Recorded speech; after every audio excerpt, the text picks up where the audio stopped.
اب بندے اللہ سے ہدایت مانگنے کے لیے کھڑے ہوئے، پہلے تو وضو کیا، صاف ستھرے ہوئے، کانوں پہ ہاتھ لگائے، اس کے بعد ہاتھ۔ السلام علیکم ورحمۃ اللہ وبرکاتہ۔ کیسے ہیں آپ لوگ؟ سب خیریت سے ہوں گے؟ جیسے کہ آپ مجھے جانتے ہیں، میرا نام رحمت اللہ خان ہے، اور الحمدللہ میرا ہر سلام کے بعد میرا نام آتا ہے۔ میرے ماں باپ کا بہت شکر گزار جو میرے نام میں رکھے۔ ساحل کس کو کہتے ہیں؟ مانگنے والا۔ اور مانگنے کا طریقہ جب بھی کوئی سائل کسی سے مانگتا ہے تو دو طریقے ہوتے ہیں۔ کچھ سائل ایسے ہوتے ہیں جو کوئی بات نہیں کرتے، سیدھا کے ہاتھ پھیلا دیتے ہیں، ایک تو سائل یہ ہے۔ سبحان اللہ۔ اور سائل مانگنے والے جو بڑے اچھے طریقے سے مانگنے کا بھی فن جانتے ہیں، تو ان کا طریقہ یہ نہیں ہوتا کہ کسی کے آگے جا کے بس ہاتھ پھیلا دیں، پہلے وہ اس کی تعریفیں کرتے ہیں، پھر جو ہے وہ اس کی رحم دلی کا ذکر کرتے ہیں، پھر اس کے مال و اسباب جو اس کو دیے گئے ہیں ان کے قصیدے پڑھتے ہیں، پھر اپنی وفاداری کا اظہار کرتے ہیں، پھر جھولی پھیلاتے ہیں۔ سبحان اللہ۔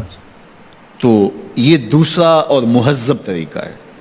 ایک تو مانگنے والا اپنی ضرورت کو یوں ہی کسی کے سامنے رکھ دے، اور ایک یہ ہے کہ مانگنے والا اپنی ضرورت کو رکھنے سے قبل جس سے مانگ رہا ہے پہلے اس کی تعریف کرے۔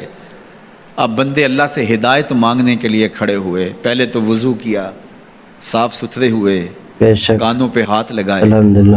اس کے بعد ہاتھ باندھ کے ادب سے کھڑے ہو گئے، اور اب مانگنے لگے ہیں تو کیا بولے؟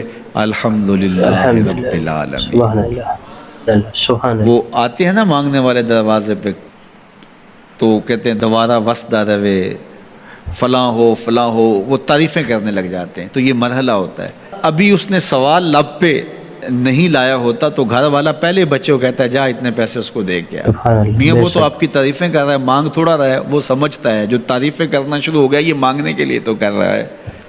اللہ اکبر۔ تو جب بندہ الحمدللہ کہتا ہے رحمتیں اسی وقت برسنا شروع ہو سبحان جاتی اللہ، سبحان ہیں۔ الرحمن الرحیم۔ اللہ کے رحمت میں برسنا سخی کی شروع ہو دہلیز جاتا پہ ہے۔ کھڑا ہوں، جو رحمان بھی ہے جو رحیم بھی بے ہے، شک۔ محض اپنے کرم سے عطا کرتا ہے، رحم کی بھیک مانگ رہا ہوں۔ پھر کیا کہہ رہا ہے؟ مالک یوم الدین۔ کسی کنگال سے نہیں مانگ رہا، اس سے مانگ رہا ہوں جو مالک ہے، سبحان اللہ، سبحان اللہ، دنیا کا بھی مالک ہے، آخرت کا بھی مالک ہے۔ مالک ہے۔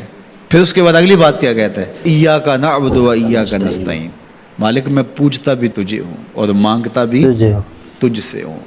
دیکھو سائل اس اعتبار سے بھی دو طرح کے ہوتے ہیں۔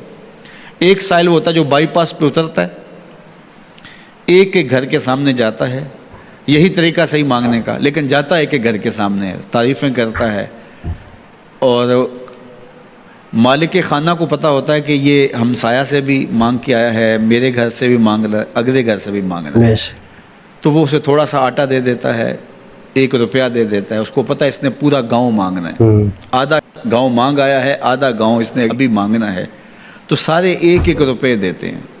ایک تو سائل وہ ہے جو در در پہ جاتا ہے، اور ایک سائل بائی پاس سے اترا، وہاں سے پل عبور کیا، پھر گلی سے گزرتے ہوئے یہاں آیا، اور یہاں آ کے آپ کے ساتھ اس نے کہا کہ میں کسی در پہ نہیں گیا، آپ کے پاس آیا ہوں، اب آپ نے میری ضرورت پوری کرنی ہے، تو پھر 8 آنے 5 روپے تو نہیں دیے جائیں گے، پھر تو جو میری استطاعت ہوگی، جو آپ کی استطاعت ہوگی، اس استطاعت کے مطابق دیں گے کہ یہ سارا شہر چھوڑ کے آیا ہے، یہ کسی سے نہیں مانگتا، یہ مجھ سے ہی مانگتا ہے، الحمدللہ۔ تو پھر آپ اس کی ضرورت پوری کریں گے۔ اگر آپ کے بس میں ہوا تو مانگنے والا کیا کہہ رہا ہے؟ ایاک نعبد، یہ پیشانی کہیں اور نہیں جھکتی، وایاک نستعین، یہ جھولی کسی اور چوکھٹ پہ پھیلتی نہیں۔ سبحان اللہ، سبحان اللہ۔ وہ کریم، وہ مالک رب جو تمام جہانوں کا رب ہے، میں اس کی دہلیز پہ کھڑا ہوں، اور آیا سیدھا اسی کی دہلیز پہ ہوں، نہ اس سے پہلے کسی در پہ گیا ہوں، نہ اس کے بعد کسی در پہ جانا ہے، تو پھر مالک بھی کرم نوازیاں اور رحمتیں اس کی جھولی میں ڈال دیتا ہے۔ اب اتنی لمبی تمہید باندھنے کے باوجود مانگا کیا؟